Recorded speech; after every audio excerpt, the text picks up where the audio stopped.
This is an article from my Clarity Substack, Clarity with Michael Oren. If you want to stay up to date with thoughtful insights, historical context, and a touch of honest reflection, then please consider subscribing. Thank you for listening. America first indeed. A week ago, as the anticipated Iranian attack on Israel loomed, I wrote an op-ed for the Israeli daily Yediot Aharonot on the Profilion military response. The article attracted attention for saying frankly, with clarity, the thoughts of many Israelis. The following is an adaptation of that piece. In response to Iran's impending retaliatory attack against Israel, the United States has significantly augmented its military presence in the Middle East. In addition to aircraft carriers, destroyers, and submarines, the Biden administration has dispatched F-22 Raptor fighters to the area. U.S. air bases as far away as Michigan and North Carolina have been placed on high alert. The purpose of these deployments is to prevent Iran and its proxies from triggering a regional war. A war into which the U.S. could be drawn. To this end, American forces will act as they did in the first Gulf War in 1991.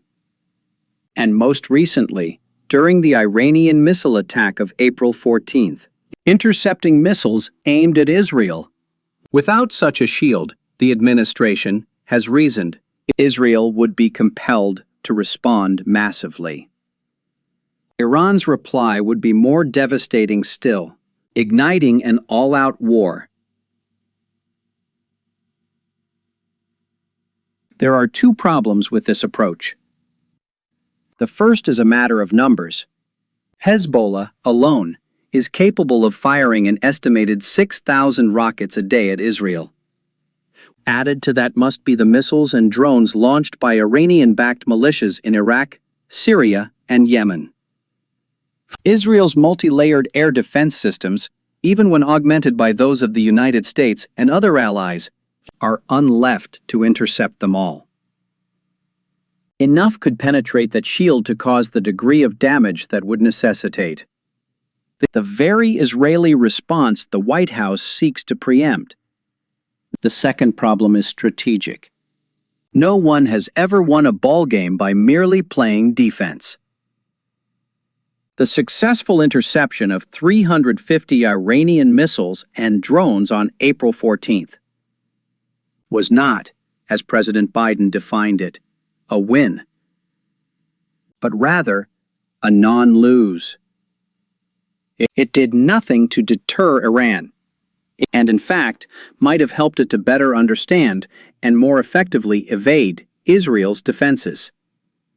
Eager to remove the humiliation of its failed assault, but prepared to attempt a more successful one, Iran is likely to launch an even larger strike in the future.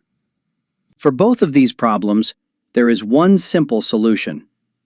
It will foster stability in the Middle East and restore America's role as the preeminent world power. It will guarantee President Biden a legacy of courage and vision. But to accomplish all that, America must not merely join in the defense against Iran. America must lead the attack. Such an operation would last not days but hours. Carrying 50,000-pound bombs, far too big for our F-15 and F-35s. Flying at heights unreachable by Iranian anti-aircraft and undetected by radar. America's long-range strategic bombers, B-52s, B-1s, B-2s, can eliminate Iranian nuclear facilities and essential utilities in a single night.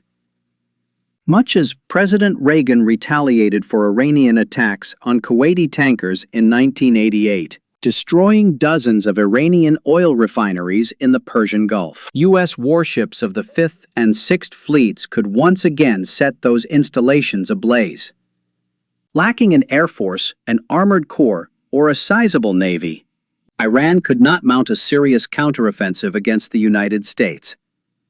At most, it could launch terror strikes against American targets across several continents. But it is doing that anyway as the world's largest state sponsor of terror. By attacking Iran, the United States will disabuse it of the belief that it will never have to pay a price for its aggression against Israel, against American forces in the Middle East, or against international shipping. Our common enemies will no longer conclude that a rift between the U.S. and its allies is inevitable, or that time is working on their side.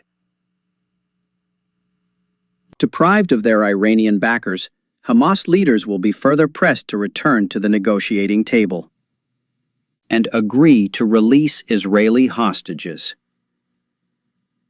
Most significantly, perhaps, by leading the attack on Iran, the United States will restore its position as the preeminent world power.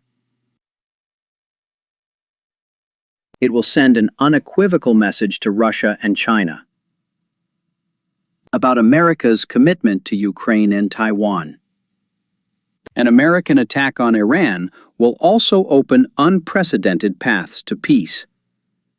It is important to recall that the two U.S. LED peace conferences of the past, in Madrid in 2002 and Annapolis in 2007, were both preceded by the large-scale use of American military force in the Middle East.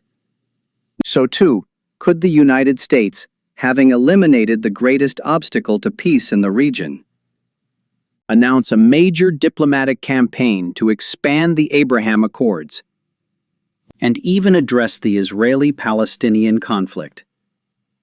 By authorizing an attack on Iran, President Biden can assure himself a legacy of valor and leadership and set an example for future administrations, Democratic and Republican alike, to follow. America would not have to be made great again. The peoples of the Middle East, indeed, of the entire world, would see an America that is great right now. This has been another article from Clarity. If you found value in these words, if they made you think or feel, then please consider subscribing. Thank you for listening.